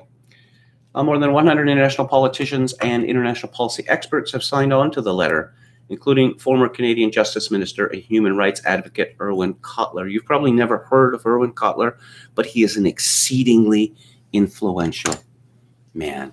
These new standards for delineating what constitutes anti-Semitism, that's pretty much him. When Irwin Cotler speaks, people listen, and Irwin Cotler is now angry at the Chinese, communist Chinese, and that is not good for them. Let's see. China's Chernobyl moment is a self-inflicted wound, according to the letter. The CCP silenced Chinese doctors who wanted to warn other health professionals during the early stage of the outbreak. It goes on to criticize the WHO for bowing to Chinese pressure to downplay the severity of the situation. That's a criticism that the organization and its Ethiopian communist leader, that's my interpolation there, has been facing now for months. There have been repeated intelligence leaks in recent weeks casting doubt on the official case numbers of the coronavirus reported by China to the WHO. Bloomberg first reported April 1st that the American intelligence community concluded in a classified report for the Trump administration that China's reporting on coronavirus cases and deaths was faked. The following day, the New York Times reported the CIA had been warning the American administration since early February that China's coronavirus tallies could not be trusted. In an open letter, the experts say that in the cover-up lies the roots of the pandemic. They urge people around the world to confront an inconvenient truth about China. By politicizing all aspects of life, including people's health, continued autocratic one-party rule in the People's Republic of China has endangered everyone. We should pay greater attention to the voices of what can be termed unofficial China. These independent-minded academics, doctors, entrepreneurs, citizen journalists, public interest lawyers, and young students no longer accept the CCP's rule by fear. Neither should you. Other signatories to the letter include UK MP Damian Collins, who chaired the International Grand Committee examining privacy and social media misinformation last year, along with members of parliament from Lithuania, Estonia, the Czech Republic, the European Parliament, and the UK. There are also several former ministers of foreign affairs, defense, and home affairs, along with a broad range of civil society advocates and academics, including Canadian writer Jonathan Manthorpe. No Canadian members of parliament from any party signed the letter. There's a surprise. Canadian Health Minister Patty, not Patricia, not Pat, But Patty Hajdu, earlier this month, attacked a journalist who asked about whether China's data can be trusted, criticizing them as feeding conspiracy theories. This is from the South China Morning Post. Chinese students battling rising tide of prejudice in U.S., but fear they may not be welcomed home. Some Chinese students and graduates say they have felt increasingly uncomfortable amid rising reports of racism, with some questioning their future in the U.S. But those that are able to return home have faced calls for them to be barred in case they bring back the infection with them. Because you see, the infection comes from America, according to the CCP. It doesn't come from China. So in Who Are the Real Xenophobes? This is from France 24. McDonald's apologizes after China store bans black people. Tensions have flared between police and Africans in the southern metropolis of Guangzhou after local officials announced a cluster of COVID-19 cases in a neighborhood with a large migrant population. As the row escalated, posts widely shared online showed a sign at fast food chain McDonald's saying black people were not allowed to enter the restaurant. The chain apologized, and a spokesman for McDonald's told Agence France Presse that the notice was not representative of our inclusive values. The several Africans have told AFP that they've been forcibly evicted by police from their accommodation, and there's a lot of video if you want to look for it. Refused service at shops and restaurants, similarly much video, and were subject to mass testing and arbitrary quarantines. The row has also prompted a diplomatic flurry with ambassadors and envoys from more than 20 African countries meeting Assistant Foreign Minister Chen Zhaodong on Monday. Yes, well, how about tit for tat? The Chinese are determined to expel non-natives. Perhaps we should do the same. It's only fair, don't you think? And I suppose the question that everyone's asking is, what are feminists talking about right now? We haven't really heard a lot from feminists lately. Of course, COVID-19. Women suffer the most. No, they don't. Men die of COVID-19 more than women do. So what else do they have to complain about? Hadley Freeman in the ever hilarious Guardian. She has a column called Ask Hadley. The Karen meme is everywhere, and it has become mired in sexism. Countless TikTok videos are dedicated to the Karen meme. What was once a way of describing women's behavior is now too often about controlling it. Well, if that's the case, then it's not working, is it? I'm afraid the misogynists are just going to have to step up and do better work. Karen has been a busy lady of late. There have been more than 816 million views to TikTok videos dedicated to the Karen meme. And last week, just days before Jess Phillips, you just get a picture of this woman. Just get a picture of this woman. Absolutely hilarious. Was appointed Shadow Minister for Domestic Violence and Safeguarding, whatever that is. Over 11,000 people liked a tweet saying, breaking, Jess Phillips assigned Shadow Karen Minister. But Karen, who the frick is Karen? Well, as Jennifer Aniston would say, here's the science bit. Karen is commonly used in the U.S. to refer to a strident middle-class white woman who talks down to people of color, usually in serving staff positions. It's really, the meme is really about AWFLs, affluent white female liberals. I want to talk to the manager. Those types. But the term has never been just about racial oppression, and apparently it can be traced back to, Dane Cook in 2005. One of the more popular ever tweets using the Karen meme was posted a month ago, just before the lockdown. I'm scared for people who actually need to go to the store and feed their fams, but Susan and Karen stocked up for 30 years. This was liked 1.2 million times because only women shop, apparently, and shop selfishly. This weekend, the Sunday Times defined Karen as an annoying person in the office, and you have to admire the use of the genderless word person there, because I'd love to know how many men out there have been called a Karen. Well, no, you wouldn't, because Karen is a woman's name. I'm going to guess it's a feminine curvaceous zero. just the suffering. You know, when you're born a woman, you're born to be hurt, as Nick Lowe saying. Karens are moms, pushy ones. They share corny inspirational quotes on Facebook, buy merchandise inscribed with love, life, laugh, and love to ruin teenage fun. Elaine Moore wrote in the Financial Times. Moore adds that Karen is her favorite internet villain. Pushy mothers, aren't they the worst? Well, yeah, they're pretty bad. The Karen chat stepped up a notch last week when the feminist writer Julie Bindel tweeted, does anyone else think that the Karen slur is woman-hating and based on class prejudice? QA social media firestorm, one I blithely wandered into. Yes, it's sexist, ageist, and classist in that order. That sounds like a very Karen thing to say. Soon I had thousands of responses. Some were from people of color, oh, blah, blah. But they were at least equaled by men gleefully calling me a Karen, okay, Karen, and telling me to make them a sandwich. Truly, a few things warm the heart, like the palpable excitement of men when they find a new misogynistic term they can lob at women with impunity. It doesn't seem to be controlling their behavior, though. Again, the misogynists, they've got to step it up. Do I really need to spell out the sexism of a meme about a woman's name that took off from a man griping about his ex-wife and has become a way of telling women to shut up? It's not working. Yes, there are memes about Chad and Zach, but these have never gained the popularity of ones about Becky, Susan, or Tammy, let alone Karen. I don't know, the Chad one seems to be really popular. Finally, class. Whatever upper middle class connotations might have in the US, in the UK, the name is not posh.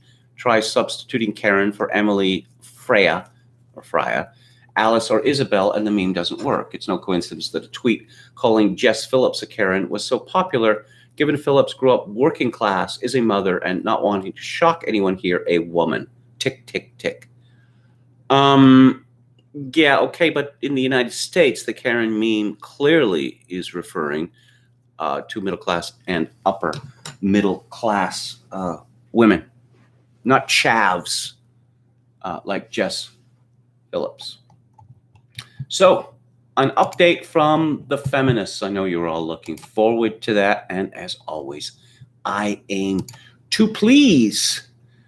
So, what is the COVID situation in Canada? Well, as of April 14th at 7 p.m. Eastern Time, there were 27,046 cases in Canada, 903 deaths. Quebec remains at the head of the league table with 435 deaths.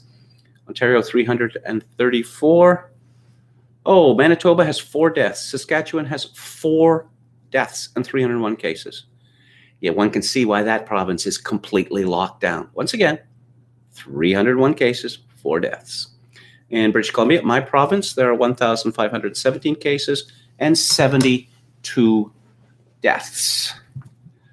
And the latest from BC, which announced 27 new COVID-19 cases, 3 more deaths. And how many of those are in nursing homes? One wonders. Around the province, 134 people are in hospital for treatment of COVID-19, with 58 of those patients requiring critical care. 134 people are in the hospital. Again, there are 5.1 million people in this province. Dr. Bonnie Henry, the chief medical officer of my province, also identified 1 new outbreak at a long-term care home in the Vancouver Coastal Health Region, bringing the number of outbreaks at long-term or assisted living facilities to 21. Well, my father is in a long-term health care in the Coastal Health Region. I hope it's not where he is. She added that elderly people who are diagnosed with the virus in care homes are offered hospitalization, the full spectrum of care if they want, but many have decided to remain in long-term care. There were 41 confirmed cases of COVID-19 in an ongoing and concerning outbreak at a correctional facility in Mission. Correctional facility equals prison. Okay, so what about the island? What's happening on the island? Do we have an update on that? It would seem, well, still fewer than 100 cases on Vancouver Island. CTV has been updating this on that basis. If they stop doing that, let me just check. It just seems, again, really pathetic that the island is shut down when there's something like 80 cases and 2 deaths. But such is the nature of panic. Canada's still weeks away from easing pandemic restrictions, says a Prime Minister Princess rock star.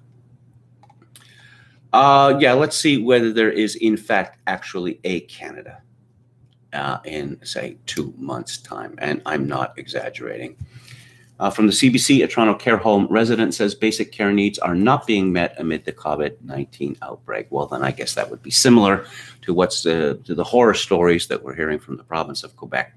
And again, I'm going to suggest that there are going to be many criminal investigations of old age homes in both Canada and the U.S. after all this is over. Oh, yes, the price of matriarchy is eternal panic. It's also eternal nagging and eternal tattle-tailing. To give you an idea, again, of how pathetic it has become in my country. This is from the Edmonton Journal.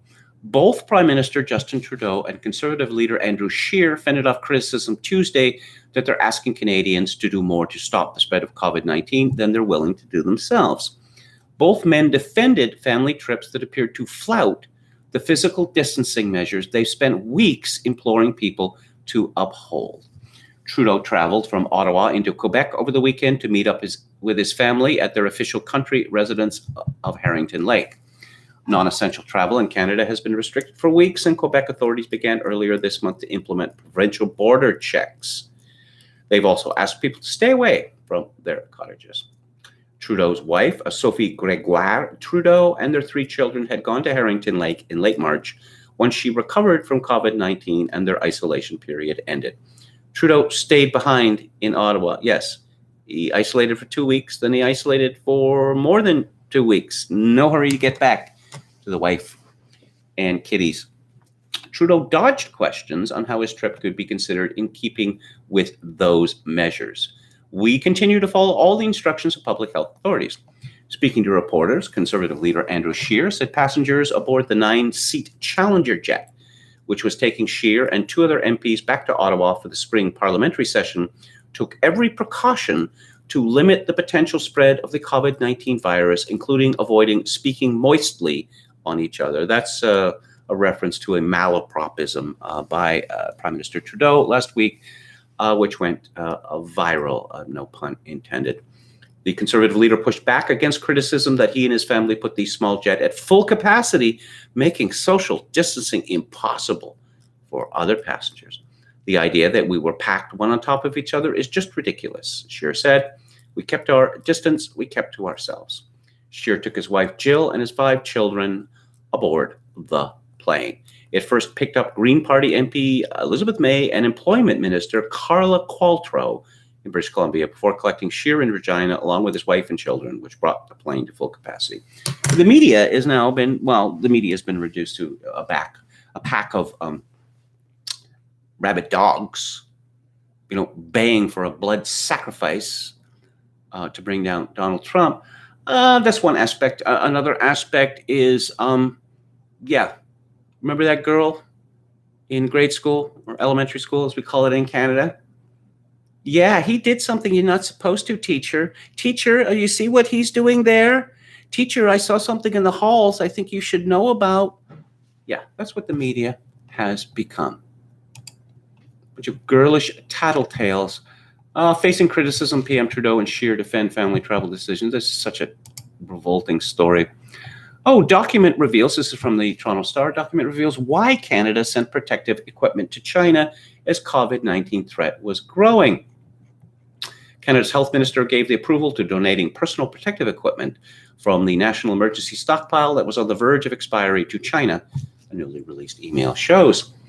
A January 31st email written by Public Health Agency of Canada Chief of Staff Marnie Johnston indicates Health Minister Patty, not Patricia, not Pat, but Patty Hajdu, had offered notional agreement to donate supplies that were due to expire in February in March. This story doesn't seem to mention how much Let me check here. PONN. Okay, it does finally.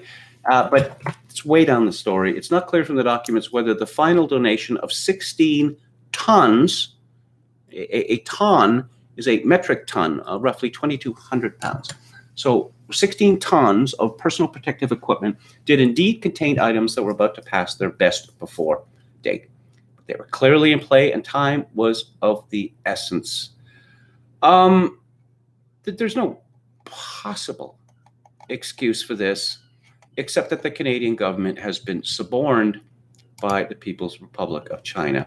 Now, I mentioned that Saskatchewan, just let me confirm, is 301 cases and 4 deaths.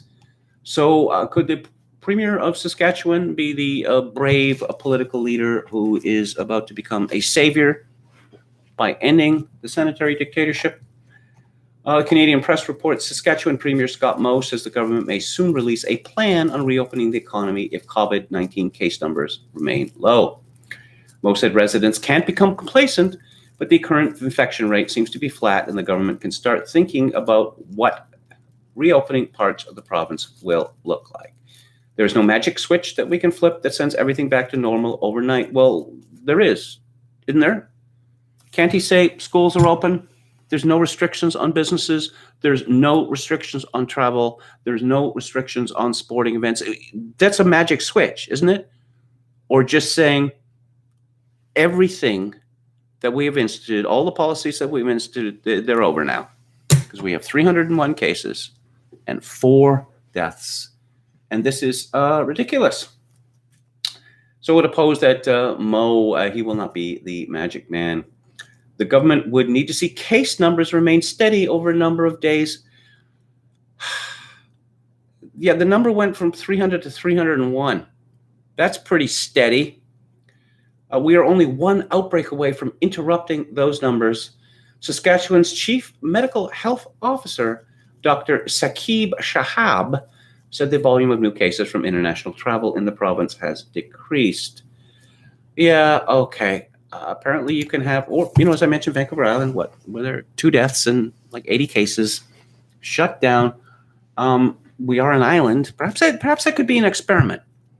Yeah, we're going to reopen Vancouver Island and see whether everyone, dies. Of course, that's not going to happen. But there are political reasons for this. And, of course, the Canadian response to dissidents is shut it down. Shut it down. Policy Options, which is a publication which is supported by government. There is a piece by a man called Philip Mai, who's the Director of Business and Communications and a senior researcher at the Social Media Lab at the Ted Rogers School of Management, Ryerson University, and Anatoly Gruzd, who is described as the Canada Research Chair in Social Media Data Stewardship, also at the Ted Rogers School at Ryerson. We can inoculate ourselves against COVID-19 misinformation. Once again, misinformation is a claim or an opinion which is not part of the official narrative. There is a deluge of fake cures, false hopes, and other rumors circulating online about COVID-19. We should be practicing good digital hygiene. So what's some of this misinformation? Promoting fake tests and cures, speculation on the origin. Oh, I'm sorry, how is this misinformation? Because Trump let us know that Maggie Haberman of the New York Times said it flat out just 3 weeks ago? The virus comes from China. Speculation on the origin of COVID-19 is straight out of conspiracy thrillers. No, it isn't. And it panders to nationalism or xenophobia. So what? Claiming that the virus is the work of government labs. Well, the U.S. State Department seemed to think this was a definite possibility. This theme includes claims that either Chinese, Canadian, or U.S. scientists created the coronavirus in a laboratory or that 5G technology somehow caused the sickness. Speculation and or diminishment of the virus severity. Yeah, you mean like those 4 deaths in Saskatchewan? Or the fact that in the United States now they're having to backdate all these deaths in order to pump up the numbers? or the fact that the hospitals in New York State are filled at about 20% capacity. This consists of unproven information about the virus, for example, about how warmer weather would kill the virus, an unproven claim, which was propagated by numerous sources, including Donald Trump. Scamming on playing on people's fears. No, it's not as if the governments are playing on people's fears. You can't leave your home or you will die. No, that's not exploiting people's fears. Maligning brands, rumors about celebrities, race baiting, and racist remarks. Well, that was the line from the World Health Organization and our much esteemed chief health official of Canada, Dr. Theresa Tam, a native of China, that the real threat from COVID-19 was xenophobia, stigmatization, a false accusation of people of certain religion or ethnicity intentionally spreading the virus, like a false claim that Muslims in India licking plates and spoons to spread coronavirus, or that Chinatowns all over the world are a petri dish for the virus. Yeah, okay. Social media companies such as Facebook and Twitter, yay, are making efforts to police COVID-19 misinformation on their platform. But we should not rely on them alone. We can develop and practice digital hygiene, similar to how we develop routine and practices for personal hygiene. For example, locate and bookmark online sources of credible health organizations such as the World Health Organization. Are you kidding me? The World Health Organization, which gets its marching orders from the People's Republic of China, which lied grossly and repeatedly about COVID-19 from the very beginning. This information concludes. Our lab has developed a new COVID-19 misinformation portal. So don't check things out on your own. Allow these two people to determine what you can and cannot see. If we allow COVID-19 misinformation to spread unchallenged, it will undermine the work of public health officials and put the public and frontline medical workers at risk. We all need to do our part and adopt a digital hygiene regime. Okay, and finally, I was going to talk a little bit about last night's episode of Better Call Saul. And Saul Goodman, Jimmy McGill, will be suffering from PTSD after his horrific experience in the desert. And of course, he and Mike had a big problem. What happened out there? Why were you so late? Where's your car? So a legend is created between the two of them, and Kim finally learns that Jimmy is all right. And of course, Rhea Seehorn's acting has been very, very impressive, and such as the level of support that she displayed for Jimmy last night, and her ferocity in coming to his defense. I was thinking that a great many men watching last night's episode would be saying, perhaps under their breath, depending on their company, why can't I have a wife like Kim Wexler? I've never, been in an experience. I've never been in a shootout, I've never had my life threatened directly. But many years ago, I was on a trip to Seattle with my girlfriend, and it was a Sunday evening, and we were returning to Vancouver. And we were on the I-5, and Everett, Washington, we were passing through Everett, Washington, and a tire blew out. That is a frightening experience. You're driving 70 miles an hour, and a tire goes. Well, the car was wrestled to the side of the road, but then there was a big problem. What to do now? Stupidly, there were not sufficient funds to deal with an emergency like this. So some kind Americans saw us at the side of the road, stopped, and said, "Okay, we'll take you to Everett." Oh, great! We'll go to the city of Everett. Of course, when we got to Everett, okay, what do we do now? Oh, well, you can wait in Denny's. Oh, okay, went to Denny's, and I made many frantic phone calls, attempting to get a hold of someone who could rescue us. And this was not successful. And after several hours at Denny's, well, where are we going to spend the night? I actually went to a policeman and said, can we stay in jail for the night? The policeman went away and came back and said, sorry, no. So back to Denny's it was. The police said, well, no, you could stay at Denny's. And I'd not been accustomed to regarding Denny's as kind of like a holding cell. But then back in Denny's, and then my girlfriend said, no. Going to go back to the car. Okay, I'm sure everyone knows this, that there is a vast difference in perception of distance when one is on foot and when one is traveling in a car, particularly on the freeway. So, okay, it's not that far away. No, by car at 70 miles an hour, it's not that far away. By foot, it is quite some distance. So, of course, it was night. This was, after midnight. And so there we are, trudging along the freeway. And we really don't know where the car is or how long we're going to be walking. And we were walking for several hours, and this began, this was becoming a death trip. And then, oh, look, there's the car on the other side of the road. So we're going to have to cross, 4 or 6 lines of freeway. And then there's that grassy bit in the middle. We walk down and walk up and then cross another 4 or 6 lanes of freeway of the I-5. And that was certainly a droll experience. And then there was the car. So climbed into the car, fell asleep, and woke up with the sun. Okay, what to do now? Well, I guess time to make some more phone calls. So there was a restaurant that was just off the exit. So, I don't like doing this, walking the side of the road and a freeway exit.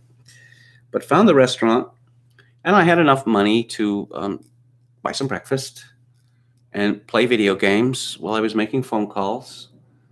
And I got a hold of my late sister, and she agreed to drive down to Everett and to rescue us. But that wasn't the end of the story, because when she arrived, okay, let's get back to Canada. And my girlfriend, who had a Chevy, it was like a late 60s, early 70s Chevy, like a tank. She did not want to abandon the car because of her belief that if she did, she would never see it again, which led to her gripping the door handle, one of the door handles, with her hands and having to be literally dragged away while she is crying hysterically. And the thought had entered my mind, one day I'll laugh about this. Well, that was a long time ago, and I'm not laughing yet. The good news is that, okay, the next Friday, we took the bus to Everett and located the car, hired a tow truck to take it to a local garage to have a new tire. Well, not a new tire, but a tire, with a big hole in it, put on the car. And then we drove back to Seattle again. But on the way back, the policeman seemed to think that my girlfriend's driving was erratic. And so he ordered us to go to the Denny's in Everett and stay the night there. And so I think we were in there about 10 or 15 minutes, and it was clear that the policeman had left. And my girlfriend said, to hell with this. We're getting in the car and we're driving to Vancouver. And so there was some, anxiousness of looking out the window. Is there, you see any cops? You see any cops? But no, it all went off without a hitch. So again, there was no gunfight. Nobody was killed. But there is my traumatic story.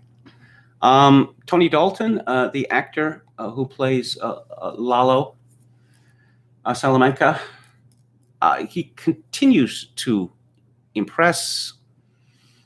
The other villains in this show, Gus Fring, they're glowering, ordering people dead all the time, and Tony, he seems to love life a little more than that. he laughs, and he means it. Now, obviously, he's a despicable drug dealer and killer, but he provides some variety. And his intrusion into the Wexler McGill household, very tense moment indeed. So, well, I suppose the good news is that Kim is still alive. She's not part of the Breaking Bad universe, so she's either going to have to disappear or be killed. She quit her job working for Schweikert and Coakley, and I think that's much the best thing. In any profession, there's an ethos, and you must conform to the ethos. And if you don't conform to the ethos, it will break you, and you will possibly lose your mind. So it's best to get out if you do not like the ethos. And the ethos of places like Schweikert is Coakley is we are here to make a lot of money, whereas Kim seems to be intent on helping people, particularly people without very much money. So I'm going to have one last look at the chat, and I'm going to wrap that up. MCT says, I wonder if Antifa are social distancing. Richard Spencer, I'm not going to talk about Richard Spencer. He's not a very interesting man. Jim Smith says, Charlottesville and the not ready for primetime players. Well, yes, exactly. That has been my point right from the very beginning. These people were supposed to be on top of things, and they were not on top of things. Fran says that Kim's speech was a bit of a Mary Sue moment. I don't know about that, really, because she has shown herself to be a very determined and brave woman. I mean, she's a deeply flawed woman, obviously. But, I mean, it was impressive because the argument that she made is, you're assuming a violent attack because there's bullet holes in the car, and there are lots of people here in New Mexico who just like to shoot at things, like an abandoned car on the road. And that was a very impressive improvisation. And Jim Smith says the alt-right is done, and so is Spencer. Yes. Actually, I believe that is true. Max Spear says, press 1 to take your free plane ticket and housing in China. Press 2 to wage war on the Chi Coms. The polling that I have seen has been that China is not very popular in the United States, even amongst people who describe themselves as Democrats or liberals. Not popular at all. And of course, they just, the more they keep this up, the worse that it is going to get for them. Anyway, that is the show for tonight. If you like the show or any part of it, I would appreciate it if you would click on the like button and subscribe to my YouTube channel if you have not done already. If you would like to support this show, my PayPal account is kevin_grace@hotmail.com. And I will leave you with what is now my traditional benediction, which is in this time of total social atomization, I do hope that all my listeners, all my viewers, find some sort of human relations. Thanks again. Good night.